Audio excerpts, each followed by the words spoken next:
മലയാളത്തിൽ ആരെങ്കിലൊക്കെ ചെയ്ത് കാണണം എന്ന് ഞാൻ ആഗ്രഹിച്ച ഒരു ജോണറായിരുന്നു ടൈം ട്രാവൽ. അപ്പൊ ടൈം ട്രാവൽ ജോണറിൽ മലയാളത്തിൽ സിനിമ ഇല്ലേന്ന് ചോദിച്ചു കഴിഞ്ഞാൽ ചുരുളി ഉണ്ട്, ലിജോ ജോസ് പെല്ലിശ്ശേരിയുടെ. പക്ഷെ ചുരുളിയുടെ ഒരു കുഴപ്പമെന്ന് വെച്ചാൽ ആ സിനിമയിൽ ഉപയോഗിച്ചിട്ടുള്ള ഭാഷ വളരെ ലോക്കൽ ആയിട്ടുള്ള, മോസ്റ്റ്ലി തെറി ആയതുകൊണ്ട് തന്നെ അതൊരു തെറിപ്പടമാണെന്നൊരു വികാരം പൊതുവെ ആൾക്കാർക്കുണ്ട്. ആ സിനിമ കാണുന്ന തന്നെ തെറി കേൾക്കാൻ വേണ്ടിയിട്ടാണ്, അങ്ങനെ ഒരു ധാരണ പൊതുവെ ഉണ്ട്. പക്ഷെ അതിൽ നിന്നൊക്കെ ഡിഫറെന്റ് ആയിട്ട് വളരെ സഭ്യമായ ഭാഷയിലുള്ള ഒരു ചുരുളി, അതാണ് ഞാൻ ഇന്നലെ കണ്ട സിനിമ. സംഭവം അധ്യായം 1. ജിത്തു ആണ് സിനിമയുടെ ഡയറക്ടർ. വളരെ വണ്ടർഫുൾ ആയിട്ടുള്ള മൂവി കേട്ടോ. ഇത് ടൈം ട്രാവൽ കാണാന്ന് വെച്ചാൽ എന്റെ വലിയൊരു ആഗ്രഹമായിരുന്നു. അത് മലയാളത്തിൽ ഇത് എങ്ങനെ ഇവര് എക്സിക്യൂട്ട് ചെയ്യും, എന്റെ ഒരു വലിയ ആഗ്രഹമായിരുന്നു അങ്ങനെ ആരെങ്കിലൊക്കെ ചെയ്ത് കാണണം എന്നുള്ളത്. പക്ഷെ ഒരു വണ്ടർഫുൾ ആയിട്ടുള്ള മൂവി. 2 മണിക്കൂറേ ഉള്ളൂ പടത്തിന്റെ ഡ്യൂറേഷൻ, 2 മണിക്കൂർ 9 മിനിറ്റ്. പക്ഷെ 2 മണിക്കൂർ ഉണ്ടല്ലോ, മണിക്കൂർ കൊണ്ട് നമ്മൾ വല്ലാണ്ട് എക്സൈറ്റഡ് ആയിട്ടില്ലേ, ഒരു ക്ലോസ്ട്രോഫോബിയ പിടിച്ച പോലെ എങ്ങനെയെങ്കിലും പുറത്ത് കടന്നാൽ മതി എന്നാ. ഇപ്പൊ ആ ചുരുളിയിൽ നിന്ന്, ആ ഒരു ലൂപ്പിൽ നിന്ന് ഒന്ന് രക്ഷപ്പെട്ടാൽ മതി എന്നാവും.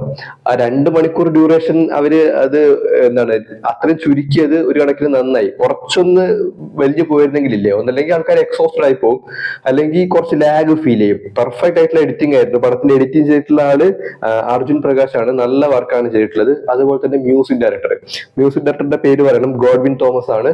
ഒരു ഗോഡ് ലെവൽ മ്യൂസിക്. അതായത് ഈ ടൈം അങ്ങോട്ടും ഇങ്ങോട്ടും മാറുന്ന സമയത്ത് ഒരു പ്രത്യേകതരം ഒരു സൗണ്ട് അവിടെ വരുന്നുണ്ട്. ഒരു വല്ലാത്തൊരു ഫ്രീക്വൻസിയിലാണ് ആ സൗണ്ട് അവർ യൂസ് ചെയ്തിട്ടുള്ളത്.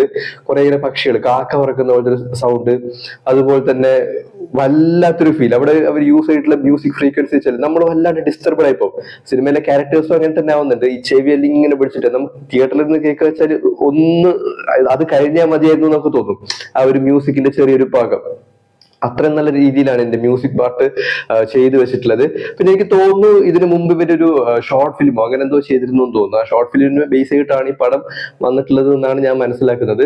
അതുകൊണ്ടാണോ എന്നറിയില്ല, ഒരു ഷോർട്ട് ഫിലിമിന്റെ ചെറിയൊരു ഫ്ലേവർ ഈ പടത്തിന് അടിക്കുന്നുണ്ട്. അത് വെച്ചാൽ കംപ്ലീറ്റ് ഷോർട്ട് ഫിലിം ആയി പോയെന്നല്ല, പക്ഷെ ചെറിയൊരു സ്മെല്ല് വരുന്നുണ്ട്.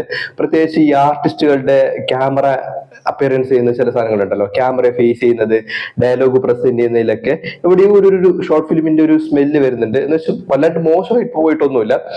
മോശമായി പോയിരിക്കാനുള്ള പ്രധാന കാരണം ഈ പടത്തിന്റെ കോർ എന്ന് പറയുന്നില്ലേ വളരെ സ്ട്രോങ് ആണ്. നല്ല സ്ട്രോങ് ആയിട്ടുള്ള ഒരു സ്ക്രിപ്റ്റ് ഉണ്ട്. ഈ പടത്തിന്റെ സ്ക്രിപ്റ്റ് ഇല്ലേ വേറൊരാൾക്ക് നരേറ്റ് ചെയ്ത് കൊടുക്കുക എന്ന് പറയുന്നത് തന്നെ ഇല്ലേ ഒരു വലിയ ടാസ്ക് ആണ്. ഇയാളെ കാര്യം പറഞ്ഞ് മനസ്സിലാക്കണ്ടേ, ഇങ്ങനെ ഇയാള് ലൂപ്പിനുള്ളിൽ പെടും.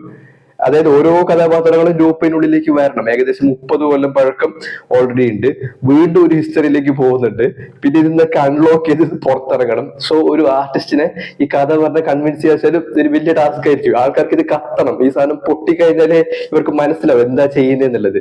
സോ അതൊരു വലിയ ടാസ്ക് ആയിരുന്നാണ് എനിക്ക് തോന്നുന്നത്. പക്ഷെ തിയേറ്ററിൽ കണ്ടാലുണ്ടല്ലോ നമുക്ക് വേർത്ത് വാച്ചിങ് ആയിട്ടൊരു മൂവിയാണ്. ഒരിക്കലും ഈ 2 മണി